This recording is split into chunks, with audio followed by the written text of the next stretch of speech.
साथ में प्रार्थना बोलिए।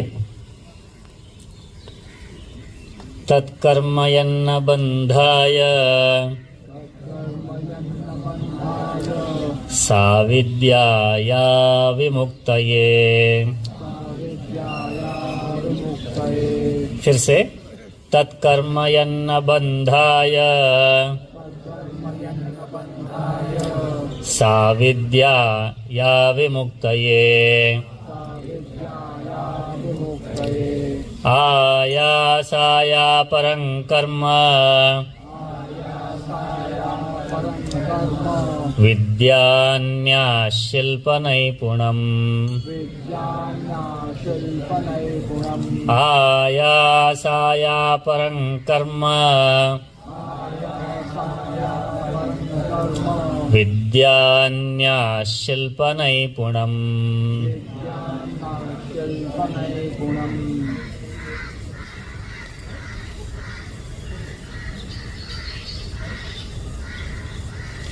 यहाँ कोई बात ना करे, डिस्ट्रैक्ट ना करे, थोड़ा आप ध्यान रखिए थोड़ा जी। अभी కొంచెం వెళ్ళి చెప్పాలి అక్కడే ఉంది। हम लोगों ने जिस श्लोक का उच्चार किया, यह विष्णु पुराण में आता है यह श्लोक। इसमें हमारी भारतीय जीवन दृष्टि, हिंदी चलेगा ना? हाँ हाँ, क्योंकि अंग्रेजी में बोल सकते हैं, किंतु भारतीय कई सारे ऐसे पारिभाषिक शब्द होते हैं जिनका अंग्रेजी में अर्थ बताना कठिन हो जाता है। अर्थ, इसको ही लीजिए आप। अर्थ, इस शब्द का जो है अर्थ अंग्रेजी में बताना है तो कितना कठिन है। अंग्रेजी में मीनिंग हो जाता है, मीनिंग तो एक सिंगल डायमेंशनल हो गया, मगर अर्थ इसके कितने डायमेंशंस है। संदर्भ के अनुसार अर्थ शब्द का अर्थ बदलता है। इसलिए हम किसी भारतीय भाषा को चुनकर उस पर चर्चा, उसके माध्यम से चर्चा करेंगे। चर्चा का विषय बताया गया है कि साधना का महत्व, जीवन में, हमारे जीवन के साफल्य में, फुलफिलमेंट जिसको कहते हैं, फुलफिलमेंट का अनुभव कभी कभी हमें होता है, सदा नहीं होती है।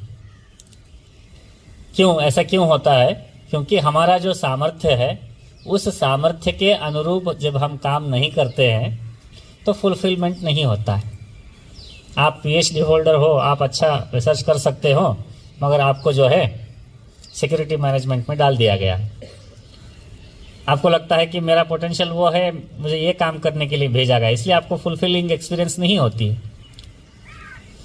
आपको आपके सामर्थ्य को चैलेंज करने वाले काम यदि आपको दिया जाता है, जब आप स्ट्राइव करते हो, अपने आप को स्ट्रेच करते हो, तब फुलफिलिंग एक्सपीरियंस होती है कि नहीं होती?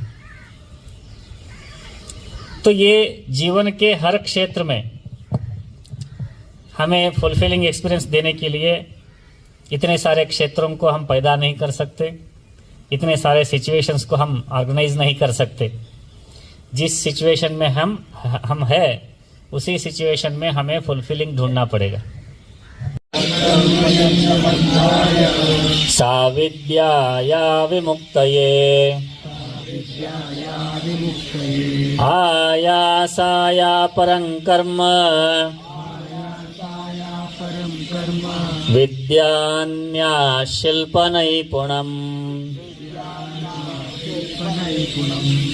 हाँ, आप किसी को भी दे सकते हैं। एक बुद्धि का उपयोग करते हुए हम उस प्रकृति के इन्फ्लुएंस से थोड़ा हटकर कुछ करना चाहते हैं। उसको करने के लिए क्या चाहिए? फ्री विल चाहिए, फ्रीडम चाहिए उस प्रकृति के बंधन से। वो एकदम नहीं मिलता, थोड़ा थोड़ा खींचना पड़ता है उससे। उसको खींचने के लिए क्या करना पड़ता है? उसका इन्फ्लुएंस को कम करना पड़ता है। इन्फ्लुएंस को कम करने के लिए क्या? उसकी शुद्धि करनी पड़ती है। यानी हमें अपने अंदर स्थित जो प्रकृति है उसको हराकर अपने फ्री विल को स्ट्रांग बनाना है। यही तो साधना का उद्देश्य है ना, यही तो आप करना चाहते हो। उसके लिए आपको मंत्र चाहिए, गुरु चाहिए, ज्ञान चाहिए, पुस्तक चाहिए, स्वाध्याय चाहिए, प्रवचन चाहिए, सात्विक आहार चाहिए, ऊर्जा वाला क्षेत्र चाहिए, स्नान करने के लिए तीर्थ वाला क्षेत्र चाहिए, सब कुछ चाहिए आपको।